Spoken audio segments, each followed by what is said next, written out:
NBR কর্মীরা কাজে না ফিরলে কঠোর ব্যবস্থার ঘোষণা সরকারের। অচল অবস্থা নিরসনে 5 উপদেষ্টাকে নিয়ে কমিটি গঠন। 7 জন কর্মসূচিতে অনড় আন্দোলনকারীরা। আমাদের কর্মসূচি যা চলমান ছিল তাই থাকবে। জনদুর্ভোগ যাতে আমাদের দ্বারা তৈরি না হয় সেটাতে সরকার একটা ব্যবস্থা নেবে বলে আশা করি। আমাদের আলোচনার জন্য আমাদের দিকের আহ্বান হচ্ছে শর্তহীন আলোচনা। এনবিআর এর যারা আন্দোলন করছে, এনবিআর এর সংস্কার এগুলি সম্পর্কে একটা 5 সদস্যের একটা উপদেষ্টা পর্যায়ের কমিটি গঠন করা হয়েছে। এনবিআর সংস্কার ঐক্য পরিষদের সভাপতি সহ 6 কর্মকর্তার অবৈধ সম্পদের খোঁজে দুদক।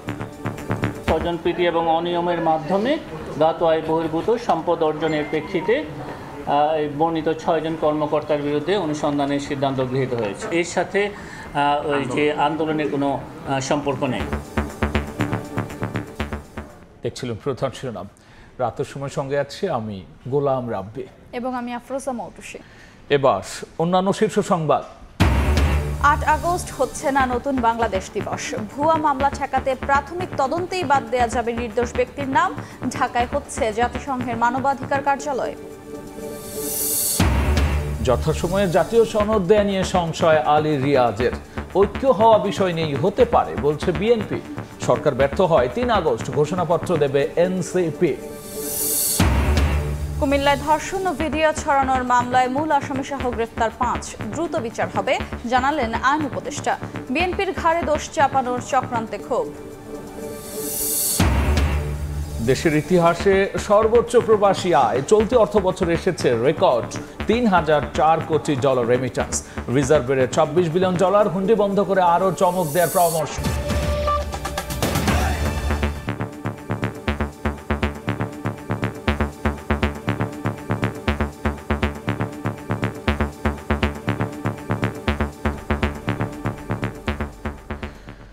রাজস্ব বোর্ডের সব দপ্তরের চাকরিকে অত্যাবশ্যকীয় সার্ভিস ঘোষণা করে সকল কর্মীকে কাজে যোগ দেওয়ার নির্দেশ দিয়েছে সরকার। অন্যথায় জনগণ আর অর্থনীতির সুরক্ষায় কঠোর ব্যবস্থা নেওয়ার হুঁশিয়ারি দেওয়া হয়েছে। প্রধান উপদেষ্টার কার্যালয় থেকে প্রেস বিজ্ঞপ্তিতে এই তথ্য জানানো হয়। এদিকে চেয়ারম্যানের পদত্যাগ ও যৌক্তিক সংস্কার না করা পর্যন্ত এই শাটডাউন কর্মসূচি চলবে বলে জানিয়েছে এনবিআর সংস্কার ঐক্য পরিষদ।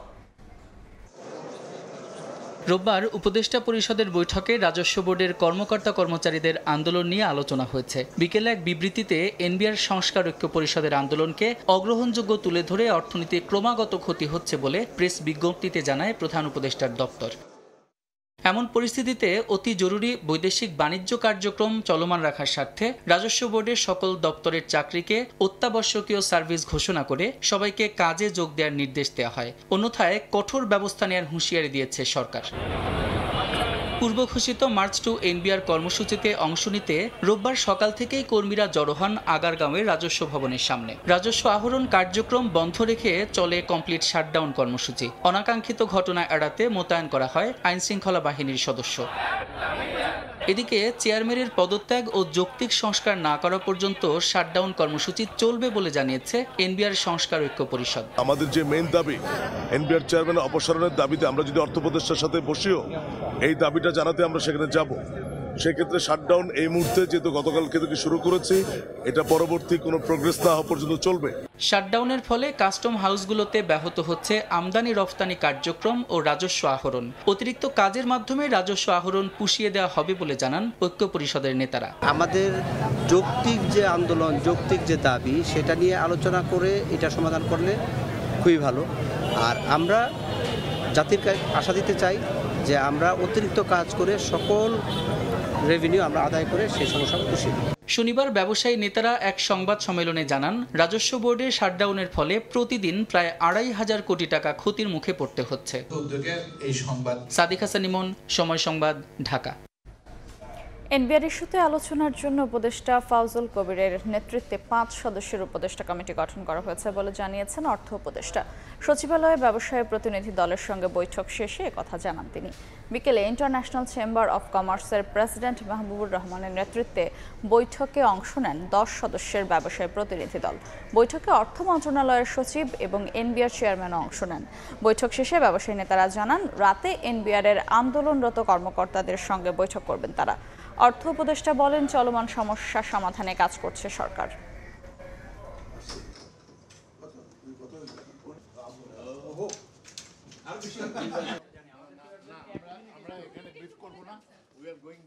আলাপ আলোচনা এনবিআর এর যারা আন্দোলন করছে, এনবিআর এর সংস্কার এগুলি সম্পর্কে একটা 5 সদস্যের একটা উপদেষ্টা পর্যায়ের কমিটি গঠন করা হয়েছে। এটা আপনার মন্ত্রী পরিষদের সচিবের হিসেবে পাবেন, এটা ডিসিশন হয়েছে। ওদের সুবিধা অসুবিধার জন্য যা করার সাথে আলাপ আলোচনা করতে পারে। অবৈধ সম্পদ অর্জনের অভিযোগে এনবিআর সংস্কার ঐক্য পরিষদের সভাপতি সহ 6 জনের বিরুদ্ধে অনুসন্ধান শুরু করেছে দুদক। এর সঙ্গে আন্দোলনের কোনো সম্পর্ক নেই বলে জানিয়েছে এই সংস্থাটির মহাপরিচালক। এদিকে এনসিপি নেত্রীর কাছে দুদক পরিচয়ে চাঁদা দাবির যে অভিযোগ, সেই অভিযোগের ভিত্তিতে 4 জনকে গ্রেফতার করেছে সংস্থাটি। আন্দোলন ছেড়ে এনবিআর এর কর্মকর্তা কর্মচারীদের অবিলম্বে কাজে ফেরার নির্দেশ দিয়েছে সরকার, না হলে কঠোর ব্যবস্থা নেওয়ার হুঁশিয়ারি দেওয়া হয়েছে। এবার এনবিআর সংস্কার ঐক্য পরিষদের সভাপতি ও অতিরিক্ত কমিশনার হাসান তারেক রিকাবদার এনবিআর সদস্য একেএম 6 কর্মকর্তার বিরুদ্ধে অনুসন্ধান শুরুর কথা জানিয়েছে দুদক, যদিও সংস্থাটির দাবি আন্দোলনের সঙ্গে অনুসন্ধানের সম্পৃক্ততা নেই। দুর্নীতি, স্বজনপ্রীতি এবং অনিয়মের মাধ্যমে জ্ঞাত আয় বহির্ভূত সম্পদ অর্জনের প্রেক্ষিতে বর্ণিত 6 জন কর্মকর্তার বিরুদ্ধে অনুসন্ধানের সিদ্ধান্ত গৃহীত হয়েছে। আমাদের কাছে যে অভিযোগটা এসেছে তার প্রেক্ষিতে এই অনুসন্ধানের সিদ্ধান্ত গৃহীত হয়েছে। এর সাথে ওই যে আন্দোলনের কোনো সম্পর্ক নেই। এদিকে এনসিপি নেত্রী মাহমুদা মিতুর কাছে চাঁদা দাবিকারী ভুয়া দুদকের 4 জনকে গ্রেফতার করা হয়েছে। তাদের কাছ থেকে জব্দ করা হয়েছে ক্যামেরা, মাইক্রোফোন, 23টি সিম কার্ড সহ বিভিন্ন প্রতিষ্ঠানের আইডি কার্ড। হাসনাত আবদুল্লাহর একটি পোস্ট দুর্নীতি দমন কমিশনের দৃষ্টিগোচর হয়। ইতিমধ্যে দুদক উক্ত পোস্ট আমলে নিয়ে ঘটনাটি অনুসন্ধানের সিদ্ধান্ত নেয়। তারই প্রেক্ষিতে পুলিশ, র্যাব ও অন্যান্য আইনশৃঙ্খলা রক্ষাকারী বাহিনীর সহায়তায় গত রাতে প্রতারক চক্রটিকে শনাক্ত করে চক্রের মূল হোতা মোহাম্মদ সেলিম সহ 4 জনকে গ্রেপ্তার করা হয়েছে। দুদকের নামে কেউ চাঁদা দাবি করলে 106 হটলাইনে ফোন করার আহ্বান জানান মহাপরিচালক। তাদের সহযোগিতায়। তাসলিম তৌহিদ, সময় সংবাদ, ঢাকা। 8 আগস্ট হচ্ছে না নতুন বাংলাদেশ দিবস। 5 আগস্ট গণঅভ্যুত্থান দিবস ও 16 জুলাই শহীদ দিবস পালনের সিদ্ধান্ত নিয়েছে উপদেষ্টা পরিষদ। প্রধান উপদেষ্টার কার্যালয়ে উপদেষ্টা পরিষদের বৈঠকে এই সিদ্ধান্ত নেওয়া হয়। পরে সংবাদ সম্মেলনে আইন উপদেষ্টা জানান, অপরাধে জড়িত না থাকলে প্রাথমিক তদন্তেই বাদ দেওয়া যাবে আসামির নাম। ভুয়া মামলা ঠেকাতে এমন বিধান যুক্ত করে আইন সংশোধনের চূড়ান্ত অনুমোদন দেওয়া হয়েছে। আরও জানান, ঢাকায় হচ্ছে জাতিসংঘের মানবাধিকার কমিশনের কার্যালয়। রোববার সকালে প্রধান উপদেষ্টার কার্যালয়ে ডক্টর মোহাম্মদ ইউনূসের নেতৃত্বে অনুষ্ঠিত হয় উপদেষ্টা পরিষদের বৈঠকে সমসাময়িক বিভিন্ন ইস্যুতে আলোচনা হয়, নেওয়া হয় বেশ কিছু গুরুত্বপূর্ণ সিদ্ধান্ত। 8 আগস্ট নতুন বাংলাদেশ দিবস পালনের সিদ্ধান্ত থেকে সরে আসার পাশাপাশি 16 জুলাই শহীদ দিবস আর 5 আগস্ট গণঅভ্যুত্থান দিবস পালনের সিদ্ধান্ত নেয় উপদেষ্টা পরিষদ। বৈঠকের বিস্তারিত জানাতে বিকেলে ফরেন সার্ভিস একাডেমিতে সংবাদ সম্মেলনে হাজির হন আইন উপদেষ্টা আসিফ নজরুল। জানান, ভুয়া মামলা ঠেকাতে আইন পরিবর্তনের চূড়ান্ত অনুমোদন দেয়া হয়েছে।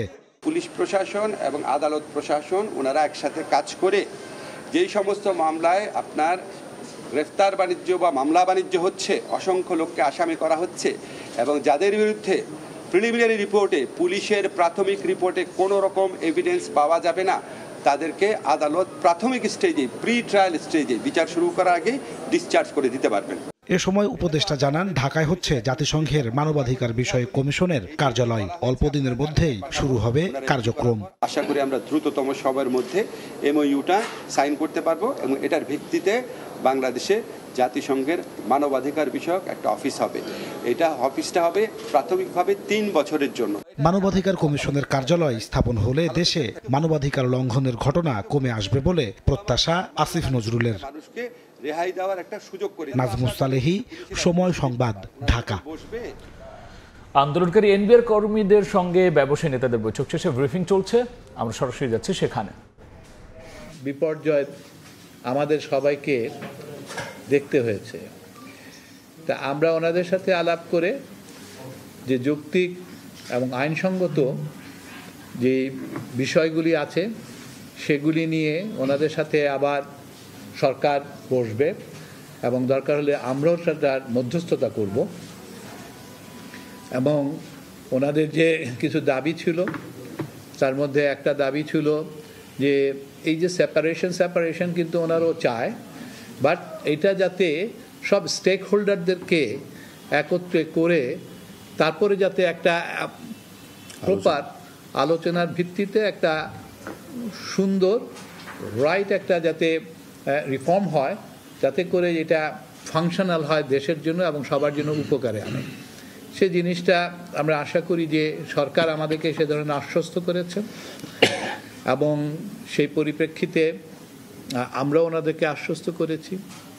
এখানে কিছু হয়তো হয়রানিমূলক জিনিসের ঘটনাও ঘটতে পারে এবং সেটা নিয়েও আমরা আলোচনা করেছি এবং সরকার আমাদেরকে আশ্বস্ত করেছে যে এই জিনিসগুলি ওনারা বিবেচনার মধ্যে নিচ্ছে এবং সব পক্ষ নিয়েই আগামীতে যাতে কোনো ধরনের আর কোনো প্রবলেম সৃষ্টি না হয় সেটা আমাদেরকে সরকারের তরফ থেকে আশ্বস্ত করেছে, যাতে আমরা ওনাদেরকে আশ্বস্ত করতে পারি এবং সেই হিসাবে আমি আশা করি এবং আপনারা ওনাদের মুখ থেকেই শুনবেন যে কর্মসূচিটা ওনারা প্রত্যাহার করতে যাচ্ছেন এই মুহূর্তের থেকে। ধন্যবাদ। বিসমিল্লাহির রহমানির রহিম। আমি প্রথমে কৃতজ্ঞতা জানাতে চাই ব্যবসায়ী সংগঠনের যারা আমাদের এই কার্যক্রমের সাথে জড়িত ছিলেন।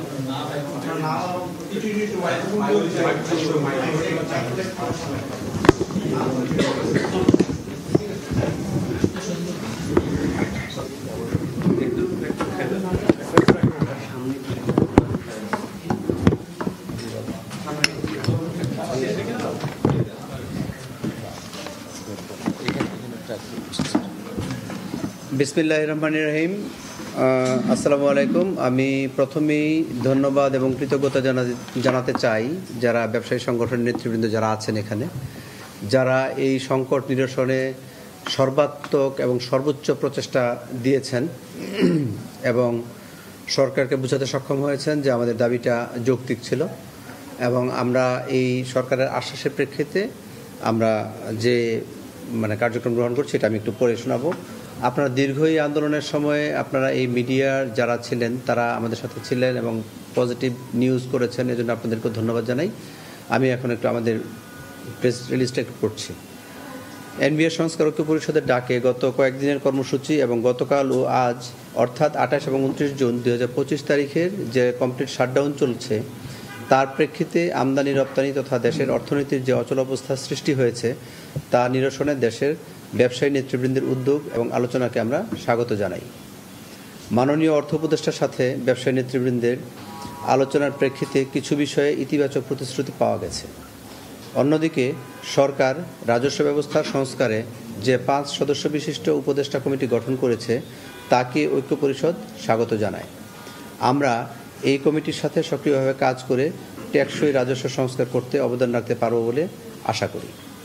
এমতাবস্থায় দেশের শীর্ষস্থানীয় ব্যবসায়ী নেতৃবৃন্দের অনুরোধের প্রেক্ষিতে এবং দেশের আমদানি রপ্তানি ও সাপ্লাই চেইন সচল রাখা তথা অর্থনীতির বৃহত্তর স্বার্থে এবং জনগণের স্বার্থ বিবেচনায় নিয়ে এনবিআর সংস্কার ঐক্য পরিষদ তাদের কমপ্লিট শাটডাউন এত দ্বারা প্রত্যাহার করেছে।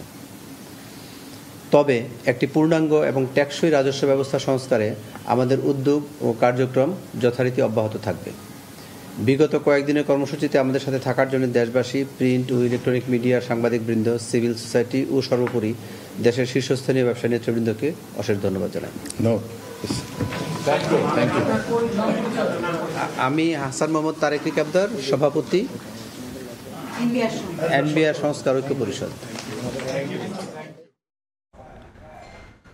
আন্দোলনকারী এনবিআর কর্মীদের সঙ্গে ব্যবসায়ী নেতাদের বৈঠক চলছিল। আমরা এতক্ষণ সেই বৈঠকে সরাসরি যুক্ত ছিলাম এবং ব্রিফিংয়ে জানানো হলো তাদের যে কমপ্লিট শাটডাউন কর্মসূচি ছিল সেটি থেকে তারা এখন বেরিয়ে এসেছেন। যাচ্ছে অন্য খবরে, মৌলিক বিষয়ে এখনও একমত হতে পারেনি সব রাজনৈতিক দল। সাংবিধানিক নিয়োগ কমিটির বিপক্ষে অনড় বিএনপি। উচ্চকক্ষ গঠন কাঠামো নিয়েও দ্বিমত আছে দলটির।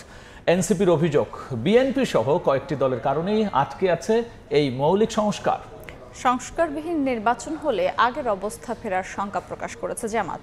কমিশন বলছে আলোচনায় আশাব্যঞ্জক অগ্রগতি হয়নি, সময়মতো জুলাই সনদ তৈরি নিয়ে শঙ্কা তৈরি হয়েছে। 3 দিন পর আবারও সংলাপে রাজনৈতিক দল ও জাতীয় ঐক্যমত্য কমিশন। রোববারের আলোচনাতেও বিভিন্ন মৌলিক বিষয়ে একমত হতে পারেনি দলগুলো।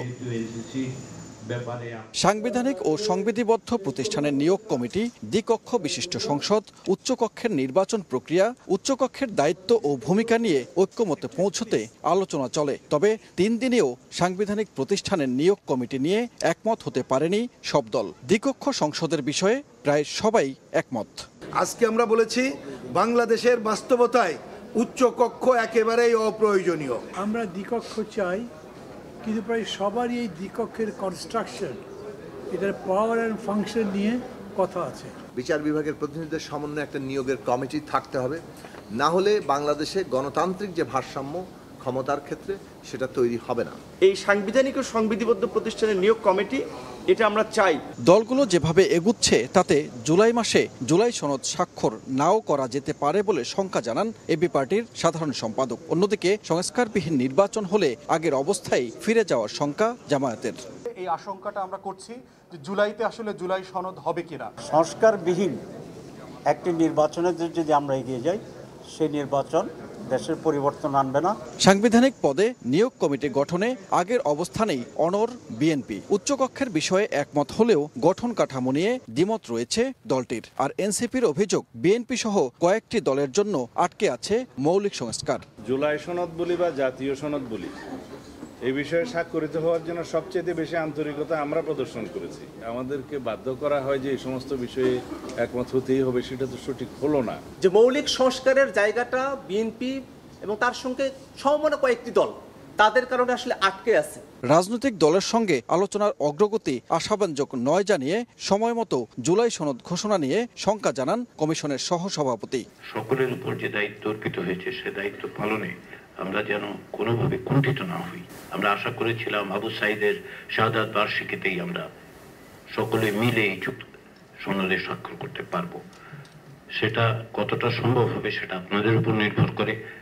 আমরা খানিকটা শঙ্কিত যে সেই জায়গায় আমরা যাব না। তবে এটা আমি বলতে পারি যে আমাদেরকে অবশ্যই জুলাই মাসের মধ্যেই এই প্রক্রিয়ার একটা পরিণতির দিকে যেতে হবে। 2 দিন পর আবারও দলগুলোর সঙ্গে সংলাপে বসবে কমিশন। সানবীর রূপল, সময় সংবাদ, ঢাকা। জুলাই সনদ দিতে ব্যর্থ সরকার, তাই ছাত্র জনতাকে নিয়ে 3 আগস্ট ঘোষণাপত্র দেবে জাতীয় নাগরিক পার্টি। সকালে রাজধানীর বাংলা মোটরে দলের স্থায়ী কার্যালয়ে সংবাদ সম্মেলনে কথা বলেছেন এনসিপির আহ্বায়ক নাহিদ ইসলাম। তিনি জানিয়েছেন, জুলাই ঘোষণাপত্রে হত্যাযজ্ঞের বিচারের রোডম্যাপ থাকতে হবে এবং কতদিনে শেষ হবে তা নিশ্চিত করতে হবে। গণঅভ্যুত্থানের বর্ষপূর্তি ঘিরে 36 দিনের কর্মসূচি গ্রহণ করেছে দলটি। 1 মাসের বেশি সময় ধরে চলা রক্তক্ষয়ী অভ্যুত্থানের মুখে 5 আগস্ট পতন হয় স্বৈরাচারী শেখ হাসিনা সরকারের। জুলাই আগস্টের সেই মহেন্দ্রক্ষণ স্মরণে কর্মসূচি ঘোষণা করছে বিভিন্ন দল ও সংগঠন। রোববার সকালে রাজধানীর বাংলা মোটরে দলীয় কার্যালয়ের সংবাদ সম্মেলনের আয়োজন করে জাতীয় নাগরিক পার্টি। দলের আহ্বায়ক নাহিদ ইসলাম জানান, জুলাই বর্ষপূর্তি উদযাপনকে কেন্দ্র করে নানা কর্মসূচি পালন করবেন তারা।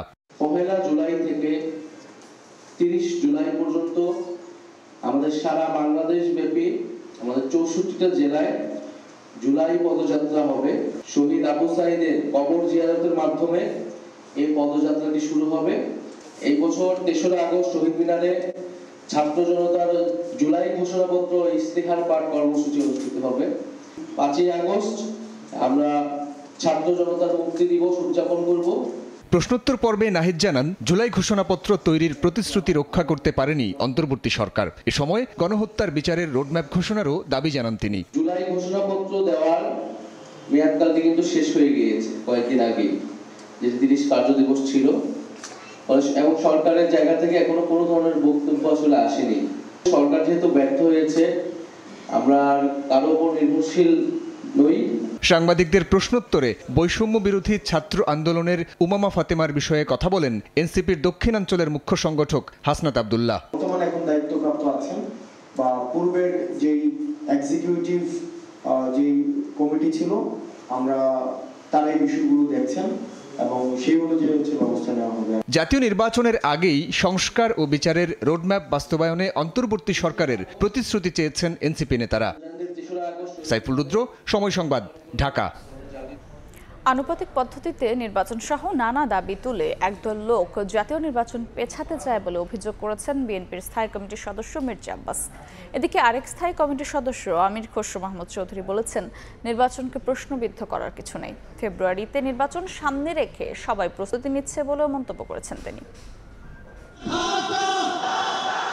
সোহরাওয়ার্দী উদ্যানে মহাসমাবেশ থেকে আনুপাতিক হারে নির্বাচন সহ 16 দফা দাবি তুলে ধরে ইসলামী আন্দোলন। এতে একাত্মতা জানায় জামাত, এনসিপি, গণ অধিকার পরিষদ সহ কয়েকটি দল। রোববার দুপুরে রাজধানীর কাকরাইলে ডিপ্লোমা ইঞ্জিনিয়ার্স ইনস্টিটিউশন মিলনায়তনে রমনা থানা বিএনপির সদস্য সংগ্রহ এবং নবায়ন কার্যক্রমে প্রধান অতিথি হিসেবে যোগ দেন দলের স্থায়ী কমিটির সদস্য মির্জা আব্বাস। বলেন, আনুপাতিক পদ্ধতি সহ এক একজন এক একটা দাবি তুলে নির্বাচনকে পিছিয়ে দিতে চাচ্ছে। এক একজন একটা দাবি তুলে নির্বাচনকে পিছিয়ে এবং নির্বাচনের অবস্থা সর্বনাশ করে দিয়ে এই জাতির সর্বনাশ করতে যাচ্ছেন। একই দিন বিকেলে গুলশানে বিএনপি চেয়ারপারসনের কার্যালয়ে আসেন দেশে নিযুক্ত কানাডার হাই কমিশনার অজিত সিং। সাক্ষাৎ করেন দলের মহাসচিব মির্জা ফখরুল ইসলাম আলমগীর, স্থায়ী কমিটির সদস্য আমির খসরু মাহমুদ চৌধুরী এবং চেয়ারপারসনের পররাষ্ট্রনীতি বিষয়ক বিশেষ সহযোগী উপদেষ্টা শামা ওবায়েদের সঙ্গে। সবাইকে ধন্যবাদ। পরে আমির খসরু বলেন, নির্বাচনকে প্রশ্নবিদ্ধ করার কিছু নেই। আগামী বছরের ফেব্রুয়ারিতে নির্বাচনকে সামনে রেখে প্রস্তুত সবাই। আরেক প্রশ্নের জবাবে জানান, পরস্পরের স্বার্থ রক্ষা করে সম্মানজনকভাবে ভারতের সঙ্গে দ্বিপাক্ষিক সম্পর্ক থাকবে। এই সম্পর্কটা হতে হবে পরস্পরের স্বার্থ রক্ষা করতে হবে। এই সম্পর্কটা এমন হতে হবে যেখানে কোনো আভ্যন্তরীণ বিষয়ে হস্তক্ষেপ করার সুযোগ থাকবে না। আমি তো দেখতেছি হচ্ছে সারা দেশ নির্বাচনে নেমে পড়ছে, নির্বাচন কমিশন প্রস্তুতি নিচ্ছে, তৈরি আছে। তো যে বিষয়টা হয় না, এটাকে শুধু প্রশ্নবিদ্ধ করে তো কোনো লাভ নেই। এদিকে নয়াপল্টনে বিএনপির কেন্দ্রীয় কার্যালয়ে জরুরি সংবাদ সম্মেলনে সিনিয়র যুগ্ম মহাসচিব রুহুল কবির রিজভী বলেন, নির্বাচন এবং ক্ষমতার মধ্যে সীমাবদ্ধ ছিল না জুলাইয়ের গণ অভ্যুত্থান। শুধুমাত্র ভোট আর নির্বাচন আর ক্ষমতায় আসার মধ্যেই সীমাবদ্ধ ছিল না সবকিছু। শহীদদের স্বপ্নও তাই নয়। সংবাদ সম্মেলনে পুরো জুলাই মাস এবং আগস্টের 6 তারিখ পর্যন্ত গণ অভ্যুত্থানের স্মরণে কর্মসূচি ঘোষণা করে বিএনপি। শাতিলা শারমিন, সময় সংবাদ, ঢাকা। রাজধানীর চানখারপুলে 6 জনকে হত্যার ঘটনায় মানবতা বিরোধী অপরাধের মামলার অভিযোগ গঠনের শুনানি শুরু হয়েছে। এর মধ্যে জুলাই আগস্টের প্রথম মামলা হিসেবে সাবেক ডিএমপি কমিশনার হাবিবুর রহমান হাবিব সহ 8 আসামির প্রক্রিয়া শুরু হলো। রাষ্ট্রপক্ষের শুনানি শেষে আসামির পক্ষের শুনানির দিন ধার্য করা হয়েছে 3রা জুলাই। এদিকে 11 বছর আগে ছাত্রদল নেতা নুরুজ্জামান জনিকে গুম করে হত্যার ঘটনায় সাবেক ডিএমপি কমিশনার আসাদুজ্জামান মিয়া, সাবেক সংসদ সদস্য সাবের হোসেন চৌধুরী সহ 62 জনের বিরুদ্ধে প্রসিকিউশনে অভিযোগ জমা দিয়েছেন জনির বাবা। শুরু হলো জুলাই আগস্টের মানবতাবিরোধী অপরাধের মামলায় 8 আসামির বিচার শুরুর প্রক্রিয়া। রোববার 5 আগস্ট রাজধানীর চানখারপুলে 6 জনকে হত্যায় সাবেক ডিএমপি কমিশনার হাবিবুর রহমান হাবিব সহ 8 জনের অভিযোগ গঠনের আবেদন করে প্রসিকিউশন। শুনানিতে বলা হয়, সে সময়ের ডিএমপি কমিশনার সহ ঊর্ধ্বতন আসামিদের নির্দেশে চানখারপুলে 6 জনকে গুলি করে হত্যা করা হয়। এদিন পলাতক 4 আসামির পক্ষে রাষ্ট্রনিযুক্ত আইনজীবী এবং গ্রেফতার 4 জনের মধ্যে 2 জনের পক্ষে তাদের আইনজীবী মামলা থেকে অব্যাহতি চেয়ে আবেদন করেন, যার শুনানি হবে 3 জুলাই। গত সরকার তার ক্ষমতাকে পাকাপোক্ত করার জন্য, ক্ষমতায় টিকে থাকার জন্য সারা দেশব্যাপী যে সমস্ত অপরাধ সংগঠন করেছে তার একটা পার্ট হচ্ছে চানখারপুলে 6 জনকে গুলি করে হত্যা। এদিন 2015 সালে রাজধানীর খিলগাঁও থানা ছাত্রদলের সাবেক সাধারণ সম্পাদক নুরুজ্জামান জনিকে গুম করে হত্যার ঘটনায় সাবেক ডিএমপি কমিশনার আসাদুজ্জামান মিয়া, সাবেক সংসদ সদস্য সাবের হোসেন চৌধুরী সহ 62 জনের বিরুদ্ধে প্রসিকিউশনে অভিযোগ জমা দিয়েছেন জনির বাবা। তার বাড়ির সংলগ্নেই একটি পুকুর পাড়ে নিয়ে যায় তাকে ক্রস ফায়ারের নামে হত্যা করে। একে একে এই বুকের ভিতরে 18টা গুলি করেছে। কেন করেছে, কে করেছে, আমি সবাইকে দেখতে চাই এবং উপযুক্ত শাস্তি আশা করি আমি। সে যখন মারা যায় তার স্ত্রী 7 মাসের অন্তঃসত্ত্বা ছিল। এখন আমার নাতি আমাকে প্রশ্ন করে, দাদা আমার বাবা কোথায়, আমার বাবাকে কে মেরেছে, আমি কার কথা বলবো বলেন? অভিযোগে বলা হয় শুধুমাত্র বিএনপির রাজনীতির সঙ্গে জড়িত থাকায় ছাত্রদল নেতা নুরুজ্জামান জনিকে জেল গেট থেকে আটক করে গুলি করে হত্যা করা হয়। আফজাল হোসেন, সময় সংবাদ, ঢাকা। কুমিল্লার মুরাদনগরে ঘরে ঢুকে নারীকে ধর্ষণ ও ভিডিও ধারণ করে ছড়িয়ে দেওয়ার অভিযোগে প্রধান আসামি সহ 5 জনকে গ্রেফতার করেছে পুলিশ। আইন উপদেষ্টা জানিয়েছেন দ্রুত শেষ করা হবে এই মামলার বিচার কাজ। আর এই ঘটনার দায় বিএনপির ওপর চাপানোর চক্রান্তে ক্ষুব্ধ দলটির নেতারা। এদিকে সামাজিক যোগাযোগ মাধ্যমে ছড়িয়ে পড়া ভিডিওটি 24 ঘন্টার মধ্যে সরিয়ে নেওয়ার নির্দেশ দিয়েছেন হাইকোর্ট। একই সঙ্গে 15 দিনের মধ্যে মামলার অগ্রগতি জানাতে বলা হয়েছে। কুমিল্লার মুরাদনগরে এক প্রবাসীর স্ত্রীকে ধর্ষণের অভিযোগ উঠেছে। এরপর ভুক্তভোগীর দায়ের করা মামলার প্রেক্ষিতে মাঠে নামে পুলিশ। রোববার ভোর 5টার দিকে রাজধানীর সায়দাবাদ থেকে প্রধান আসামি ফজর আলীকে গ্রেফতার করা হয়। ঘটনাটি সামাজিক যোগাযোগ মাধ্যমে ছড়িয়ে দেওয়ার অভিযোগে অনিক, সুমন, রমজান ও বাবু নামে আরও 4 জনকে গ্রেফতার করা হয়েছে। আমরা তাদের বিরুদ্ধে পরিচালিত আইন মোতাবেক আইনগত ব্যবস্থা গ্রহণ করা হবে। এদিকে ফরেন সার্ভিস একাডেমিতে এক সংবাদ সম্মেলনে আইন উপদেষ্টা জানিয়েছেন মুরাদনগরে ধর্ষণ মামলার বিচার কাজ দ্রুত শেষ হবে। দ্রুততম সময় আপনার মাগুরার ক্ষেত্রে আপনার বিচারও দেখেছেন, এটা আমরা সর্বোচ্চ গুরুত্ব দিয়ে এই ঘটনার বিচার করব। এদিকে রাজধানীর গুলশানে বিএনপির চেয়ারপারসনের কার্যালয়ে সংবাদ সম্মেলনে দলটির স্থায়ী কমিটির সদস্য আমির খসরু মাহমুদ চৌধুরী দাবি করেন কুমিল্লার মুরাদনগরের ঘটনা নিয়ে রাজনীতি করা হচ্ছে। ধর্ষণের ঘটনায় বিএনপির উপর দোষ চাপিয়ে একটি পক্ষ ষড়যন্ত্র করছে বলে দাবি তার। আগামী দিনে নির্বাচনের সুবিধা নেওয়ার জন্য, নিজেদের নির্বাচনী বৈতরণী পার হওয়ার জন্য এই ধরনের কর্মকাণ্ডকে সমাধান না করে এটাকে রাজনীতিকরণের যে কথাবার্তা চলছে এটা দুঃখজনক। এটা থেকে বেরিয়ে আসতে হবে। ফজর আলী আহত থাকায় তাকে আইন অনুযায়ী চিকিৎসা দেওয়ার পর আদালতে তোলা হবে বলে জানিয়েছে আইনশৃঙ্খলা বাহিনী। ওমর ফারুক, সময় সংবাদ। মুরাদনগরে ধর্ষণ ও ভিডিও করে ছড়িয়ে দেওয়ায় জড়িতদের দৃষ্টান্তমূলক শাস্তির দাবিতে ঢাকা বিশ্ববিদ্যালয়ে মশাল মিছিল করেছে গণতান্ত্রিক ছাত্র জোট সহ বিভিন্ন নারী সংগঠন। সন্ধ্যায় টিএসসি প্রাঙ্গণ থেকে মশাল মিছিল শুরু হয়ে শাহবাগ প্রদক্ষিণ হয়ে রাজু ভাস্কর্যের পাদদেশে এসে শেষ হয়। পরে সংক্ষিপ্ত সমাবেশে নারী ও শিশু ট্রাইব্যুনালে মামলা জট, বিচারক সংকট, ধর্ষণের আলামত পরীক্ষার জন্য ল্যাব কম থাকার সমালোচনা করেন বক্তারা। নিপীড়নে জড়িতদের দ্রুত ও দৃষ্টান্তমূলক শাস্তির দাবি জানান তারা।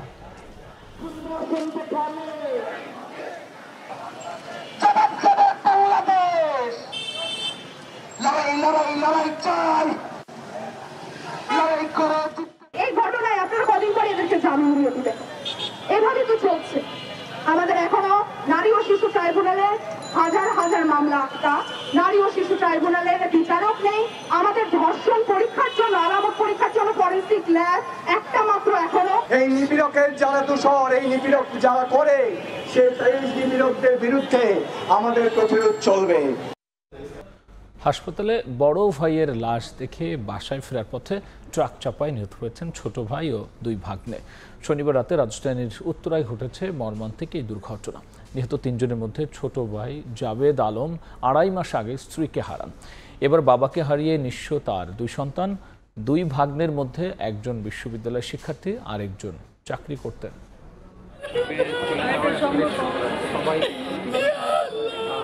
রাজধানীর উত্তরার একটি হাসপাতালে মারা যাওয়া বড় ভাই খুরশেদ আলমের লাশ দেখে বাসায় ফিরতে 2 ভাগ্নের সহ যানবাহনের অপেক্ষায় সড়কে দাঁড়িয়েছিলেন ছোট ভাই জাবেদ আলম। এ সময় তাদেরকে চাপা দেয় পাথর বোঝাই একটি ট্রাক। ঘটনাস্থলেই মারা যান 3 জন। নিহতদের মধ্যে জাবেদ ব্যবসা করতেন। তার এক ভাগ্নে ফাহিমউদ্দিন বিন আহমেদ আহসানুল্লাহ বিজ্ঞান ও প্রযুক্তি বিশ্ববিদ্যালয়ে পড়ছিলেন। আরেক ভাগ্নে খাজা নাইমুল হক ট্রাভেল এজেন্সিতে চাকরি করতেন।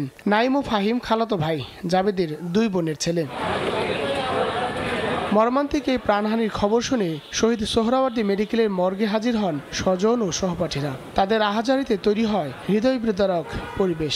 রাস্তার মধ্যে ট্রাক এইভাবে মারা গেছে, একদম পাওনায় 2টা। আমার লাইফ আমি মৃত্যু দেই নাই। আমার ফাঁসি চাই, যেন আমার ছেলে 4টা মানুষ হয়েছে, একদিনে গেল সবগুলা। 2.5 মাস আগে মাকে হারানোর পর বাবা জাবেদকে হারিয়ে নিঃস্ব সন্তানেরা। আমার মা মরছে 2.5 মাসও হয় নাই, আমার মার শোকটা কাটাইতে পারি নাই আমি। আর রাত্রে শুনি যে আমার বাবা মারা গেছে, তো এই দায়ভারটা কে নিবে? খুবই মেধাবী স্টুডেন্ট, একাডেমিক ভালো, অ্যান্ড ওর ক্যারেক্টার নিয়ে কিছু বলার নেই। আমাদের মধ্যে সবচেয়ে ভালো একটা ছেলে, সবসময় আসতে হাসি খুশি। ফাহিম তো আজকে মারা গেল, আমাদের একটা ফ্রেন্ড হারালাম। সামনে যে আমি হারাবো না বা আমার কোনো ফ্রেন্ড হারাবে না তার তো কোনো নিশ্চয়তা নেই। আমাদের তো অনেক প্রান্ত আমরা দিছি, এখন আমরা নতুন দেশে সবকিছু আমরা শান্তি চাই, শৃঙ্খলা চাই। আমরা একই রাতে তেজগাঁওয়ে প্রধান উপদেষ্টার কার্যালয়ের পাশে মাইক্রোবাসের ধাক্কায় নিহত হন 2 মোটরসাইকেল আরোহী। হায়দার আলী, সময় সংবাদ, ঢাকা। বগুড়ায় নিখোঁজের 2 দিন পর ঢাকা বিশ্ববিদ্যালয়ের শিক্ষার্থী হাসিন রায়হান শৌমিকের মরদেহ উদ্ধার করা হয়েছে। পরিকল্পিতভাবে তাকে হত্যা করা হয়েছে বলে দাবি পরিবারের। পুলিশ বলছে, মরদেহে কোনো আঘাতের চিহ্ন না থাকলেও চোখ মুখ দিয়ে রক্ত বের হচ্ছিল। বিষয়টি খতিয়ে দেখা হচ্ছে। একমাত্র সন্তান সৌমিককে হারিয়ে দিশেহারা পরিবার, স্বজনদের আহাজারিতে ভারী চারপাশ। স্বজনরা জানান, বৃহস্পতিবার সন্ধ্যায় শহরের জলশিরতলা এলাকায় নিজ বাড়ি থেকে হাঁটাহাঁটির জন্য বের হন সৌমিক। এরপর থেকে নিখোঁজ ছিলেন। এ ঘটনায় পরিবার সদর থানায় জিডিও করে। রোববার বেলা 11টার দিকে শাহজাহানপুরের বি ব্লক এলাকায় সেনানিবাস লেক থেকে মরদেহ উদ্ধার করে পুলিশ। পরিবারের দাবি, সৌমিককে পরিকল্পিতভাবে হত্যার পর লেকে ফেলে দেওয়া হয়েছে। ওনাদের ফ্ল্যাটের যে একটা অ্যাসোসিয়েশন আছে, ওখানে অনেক খারাপ ভাষায় কথা বলছে। তারপরে আবার ওই নিচে আবার ওই ধস্তাধস্তিত হয়েছে। তা আমরা আশঙ্কা করতেছি যে তারা এই অপহরণের সাথে জড়িত এবং এই মৃত্যুর সাথে তারা জড়িত থাকতে পারে। সঠিক বিচার চাই আমরা, যেন এরকম আর কোনো মায়ের বুক খালি না হয়। পুলিশ বলছে, বাড়ি থেকে নিখোঁজ হওয়ার পর শুক্রবার রাতে ঢাকায় গিয়েছিলেন সৌমিক। বসুন্ধরা শপিং কমপ্লেক্সে এক বন্ধুর সঙ্গে সাক্ষাৎ হয় তার। মরদেহে কোনো আঘাতের চিহ্ন না থাকলেও তার চোখ মুখ দিয়ে রক্ত বের হচ্ছিল। তার শরীরে এখন পর্যন্ত কোনো আঘাতের কোনো চিহ্ন পাওয়া যায়নি। হত্যা না আত্মহত্যা এটি আমরা তদন্ত করে দেখছি। ময়না তদন্তের পরে আসলে সত্য মিথ্যা বের হয়ে আসবে। সৌমিক ঢাকা বিশ্ববিদ্যালয়ের কম্পিউটার সায়েন্স বিভাগের 2013-14 শিক্ষাবর্ষের শিক্ষার্থী ছিলেন। আব্দুল আউয়াল, সময় সংবাদ, বগুড়া। মাদক বিরোধী অভিযানে গোয়েন্দা পুলিশের ওপর গুলি চালানোর ঘটনায় মূল শুটার বাপ্পি ও তার 2 সহযোগীকে গ্রেফতার করা হয়েছে। এ সময় উদ্ধার করা হয় 3টি বিদেশি পিস্তল, গুলি এবং বিপুল পরিমাণ ইয়াবা। গোয়েন্দা পুলিশ জানিয়েছে, এ পর্যন্ত মোট 12 জনকে গ্রেফতার করা হয়েছে। নাম বাপ্পি, দেখতে সাদাসিধা মনে হলেও তার বিরুদ্ধে রয়েছে অস্ত্র মাদকের 11টি মামলা। জেলও খেটেছেন প্রায় 4.5 বছর। সব শেষ গত 19 জুন হত্যার উদ্দেশ্যে পুলিশের উপর গুলি চালায় বাপ্পি। এতে আহত হন 3 পুলিশ সদস্য। এরপর এই শুটারকে ধরতে মাঠে নামে গোয়েন্দা পুলিশ। এই গুলি, 4000 পিস ইয়াবা, 3টি মোটরসাইকেল এবং একটি স্টিলের চাকু আমরা উদ্ধার করে তাদের বিরুদ্ধে আইনানুগ ব্যবস্থা গ্রহণ করি এবং তাদের নিকট থেকে আমরা অতিরিক্ত তথ্য উপাত্ত এগুলি সংগ্রহ করি। যদিও গ্রেফতার এড়াতে নানা চেষ্টা চালায় চিহ্নিত এই সন্ত্রাসী। উক্ত বাপ্পি ভিতরে গ্যাস সিলিন্ডারের গ্যাস ছেড়ে দিয়ে ঘরের মধ্যে গ্যাস যুক্ত করে পুলিশকে ভয় ভীতি প্রদর্শন করতে থাকে যে যদি পুলিশ অপারেশন পরিচালনা করে তাহলে তিনি আগুন জ্বালিয়ে দিয়ে ভিতরে শিশু, বাচ্চা এবং নারী যারা আছে তাদেরকে নির্মমভাবে হত্যা করবে মর্মে তিনি হুমকি ধামকি দিতে থাকেন। গ্রেফতারকৃত বাপ্পি আশুলিয়ায় ঝুট ব্যবসার নিয়ন্ত্রণ নিতে অস্ত্র সংগ্রহ করে সংগঠিত হচ্ছিল বলে জানায় পুলিশ। আতাউর কাউসার, সময় সংবাদ, ঢাকা। দেশে ডেঙ্গু আক্রান্ত হয়ে 1 জনের মৃত্যু হয়েছে। 24 ঘন্টায় হাসপাতালে নতুন করে ভর্তি হয়েছেন 383 জন। সবচেয়ে নাজুক অবস্থা বরগুনায়। জেলায় নতুন করে আরও 76 জন আক্রান্ত হয়েছেন। নতুন আক্রান্তদের মধ্যে বরগুনা সদর উপজেলায় 69 জন, তালতলী উপজেলায় 1 এবং আমতলী ও পাথরঘাট উপজেলায় 3 জন করে আক্রান্ত হয়েছেন। এছাড়াও জেলায় ডেঙ্গুতে আক্রান্ত হয়ে চিকিৎসাধীন আছেন 154 জন। এদের মধ্যে বরগুনা জেনারেল হাসপাতালে চিকিৎসাধীন 107, আমতলী উপজেলায় 9, বেতাগীতে 3, বামনায় 17, পাথরঘাটায় 7 এবং তালতলী উপজেলায় 11 জন। অন্যদিকে জেলায় ডেঙ্গুতে আক্রান্ত হয়ে মারা যাওয়া 25 জনের মধ্যে 23 জনের বাড়ি বরগুনা সদর উপজেলায় এবং 1 জনের বাড়ি পাথরঘাটা উপজেলা এবং 1 জনের বাড়ি বেতাগী উপজেলায়। এদিকে ডেঙ্গুতে আক্রান্ত হয়ে রাজশাহী মেডিকেল কলেজ হাসপাতালে চিকিৎসাধীন অবস্থায় শনিবার রাতে ফেরদৌসী নামের এক নারীর মৃত্যু হয়েছে। জাতিগত বৈচিত্র্য ও প্রজন্ম বিবেচনায় সব সমস্যার সমাধান খুঁজে তার উন্নয়নে কাজ করার তাগিদ দিয়েছেন প্রধান উপদেষ্টা ডক্টর মোহাম্মদ ইউনূস। সকালে নর্থ সাউথ বিশ্ববিদ্যালয় ও ইউনূস সেন্টারের যৌথ আয়োজনে অনুষ্ঠিত সোশ্যাল বিজনেস একাডেমিয়া সংলাপে একথা বলেন তিনি।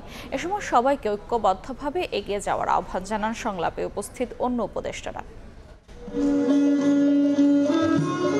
জাতীয় সঙ্গীত ও সাংস্কৃতিক অনুষ্ঠানের মাধ্যমে নর্থ সাউথ বিশ্ববিদ্যালয় ও ইউনুস সেন্টারের সঙ্গে যৌথ আয়োজনে অনুষ্ঠিত হয়েছে সোশ্যাল বিজনেস একাডেমি আর সংলাপ 2025। আয়োজনের শুরুতে ভিডিও বার্তায় প্রধান উপদেষ্টা ডক্টর মোহাম্মদ ইউনুস বলেন, একজন গবেষক, শিক্ষক এবং কর্মী হিসেবে সবার উচিত জাতিগত বৈচিত্র্য ও প্রজন্ম ভিত্তিক প্রেক্ষাপটে সকল সমস্যার সমাধান খুঁজে বের করা এবং তার উন্নয়ন করা। With the beginning of countless conversations that will echo in the classrooms, boardrooms and communities across Bangladesh and beyond. Let us continue to work together in building a world of 3 zeros. আয়োজনে উপস্থিত ছিলেন আরও 2 উপদেষ্টা। তারা বলেন, এগিয়ে চলার অগ্রযাত্রায় সবাইকে এক হয়ে কাজ করতে হবে, হতে হবে একতাবদ্ধ। My ministries must pledge to the carriers of this vision. We must pledge to be the carriers of this vision so that together we can create a new Bangladesh, more humane, more just and more whole. The 3-0 theory is steadily gaining popularity as a forward-thinking and practical model for building a better and more equitable world. It envisions of a future with zero poverty, zero unemployment and zero net carbon emission. দিনব্যাপী এই আয়োজনে NSU, social business centre সহ 3টি centre উদ্বোধন করা হয়। পাশাপাশি আলোচনা হয় উচ্চশিক্ষায়, সামাজিক ব্যবসায় নীতিমালা একীভূত করার প্রক্রিয়া নিয়েও। ধ্রুব ব্যানার্জি, সময় সংবাদ, ঢাকা। দেশের ইতিহাসে সর্বোচ্চ রেমিটেন্স আয় করল বাংলাদেশ। চলতি অর্থ বছরে প্রবাসীরা পাঠিয়েছেন 3004 কোটি মার্কিন ডলার, যা আগের অর্থ বছরের চেয়ে 613 কোটি ডলার বেশি। এতে রিজার্ভ বেড়ে 26 বিলিয়ন ডলার ছাড়িয়েছে। ব্যাংকাররা বলছেন, সরকার ও কেন্দ্রীয় ব্যাংক চাইলে হুন্ডি নিয়ন্ত্রণ করে প্রবাসী আয়ে আরও চমক দিতে পারে। আর অর্থনীতিবিদরা বলছেন, ডলারের বিনিময় হার চাপিয়ে না রাখলে অনেক আগেই রেমিটেন্স আয় রেকর্ড ছাড়াতো। এদিকে প্রণোদনা 5% করা সহ বিমানবন্দরে হয়রানি বন্ধের দাবি প্রবাসীদের। কাজল আব্দুল্লাহ রিপোর্ট। 24-এর গণ-অভ্যুত্থান, স্বৈরাচারের শৃঙ্খল ভেঙে নতুন উদ্দীপনা প্রবাসী আয়ে। এক বছরে দেশের ইতিহাসে সর্বোচ্চ পরিমাণ 30 বিলিয়ন বা 3004 কোটি ডলার পাঠিয়েছেন প্রবাসীরা। সরকার পরিবর্তনের পর রেকর্ড নজির স্থাপন প্রবাসী বাংলাদেশিদের। বাংলাদেশ ব্যাংকের পরিসংখ্যান 2009-10 অর্থ বছরে প্রথম 1000 কোটি ডলার ছাড়ায় প্রবাস আয়। এক দশক পর 2020-21 অর্থ বছরের পরিমাণ 2500 কোটি ডলারের ঘরে। আর 2024-25 অর্থ বছরের দুদিন বাকি রেখেই সব অঙ্ক পেছনে ফেলে প্রবাস আয় দাঁড়িয়েছে 3004 কোটি ডলার, যা 2023-24 অর্থ বছরের চেয়ে 613 কোটি ডলার বেশি। ব্যাংকাররা বলছেন, লেনদেনে হয়েছে ডিজিটালাইজ ও প্রবাস বান্ধব সেবা বেড়েছে ব্যাংকগুলোতে। তবে অবৈধ লেনদেন নিয়ন্ত্রণে রাখতে পারলে আরও সমৃদ্ধ হবে রিজার্ভ। বাংলাদেশ ব্যাংক যেভাবে প্রণোদনা সহ অন্য নীতি সহায়তা দিচ্ছে এবং কমার্শিয়াল ব্যাংকগুলো কিন্তু এখন চেঞ্জ করেছে তাদের মাইন্ডসেট। সরকার যদি চায়, আমার সেন্ট্রাল ব্যাংক যদি সে মনিটরিংয়ে বাড়ায়, অ্যাবসলিউটলি আপনার এটা কমে আসবে। হুন্ডি কমে আসবে। হুন্ডি কমাইতে পারলে আমার রেমিটেন্স বাড়বে। অর্থনীতিবিদরা মনে করেন, দীর্ঘদিন নীতিগত অনিয়মের কারণেই প্রত্যাশিত রেমিটেন্স আসেনি দেশে। 10-12 বছর আগে থেকে আমাদের ক্রমান্বয়ে করা উচিত ছিল। করলে ডলারের দামটা ঠিক জায়গায় থাকলে যেটা হতো, বাইরে থেকে ডলার বেশি আসতো এবং বাইরে আমরা ডলার কম স্পেন্ড করতাম। আর্থিক স্থিতিশীলতার পেছনে গুরুত্বপূর্ণ অবদান প্রবাসী আয়ের। সংশ্লিষ্টদের দাবি, প্রণোদনার সুবিধা বাড়ানো হলে আরও সুবাতাস বইবে রেমিটেন্স প্রবাহে। হয়রানি না হয়, এদিক দিয়ে একটু ভালো করে সরকার, তাইলে আর একটু ভালো হবে আর কি। 2.5% ইয়েতে 5% দিলে আরও একটু ভালো হতো। প্রবাসী ভাতাটা যদি চালু করে দেয় তাহলে সবচেয়ে আমরা খুশি হব। রফতানি ও প্রবাসী আয়ে ভর করে দেশের রিজার্ভ রোববার ছাড়িয়েছে 26 বিলিয়ন ডলার। প্রবাসে থাকা অবৈধ শ্রমিকদের বৈধকরণ, একই সঙ্গে দক্ষ শ্রমিক প্রেরণে জোর দিতে পারলে বছরে 50 বিলিয়ন ডলার সমমূল্যের প্রবাসী আয় অর্জন করা অসম্ভব নয় বলে মনে করেন এই রেমিটেন্স যোদ্ধারা। কাজল আব্দুল্লাহ, সময় সংবাদ, ঢাকা। এ পর্যায়ে শীর্ষ সংবাদ জানিয়ে দিচ্ছি আরেকবার। সরকারের আশ্বাসে এনবিআর এর কমপ্লিট শাটডাউন কর্মসূচি প্রত্যাহার। উপদেষ্টা কমিটির উদ্যোগ ও ব্যবসায়ীদের মধ্যস্থতায় সংকট সমাধানের আশা আন্দোলনকারীদের। 8 আগস্ট হচ্ছে না নতুন বাংলাদেশ দিবস। ভুয়া মামলা ঠেকাতে প্রাথমিক তদন্তেই বাদ দেওয়া যাবে নির্দোষ ব্যক্তির নাম। ঢাকায় হচ্ছে জাতিসংঘের মানবাধিকার কার্যালয়। এবং যথাসময়ে জাতীয় সনদ দেয়া নিয়ে সংশয় আলী রিয়াজের ঐক্য হওয়া বিষয় নিয়েই হতে পারে বলছে বিএনপি। সরকার ব্যর্থ হয় 3 আগস্ট ঘোষণাপত্র দেবে এনসিপি। এই ছিল রাতের সময়। সঙ্গেই থাকুন সময়।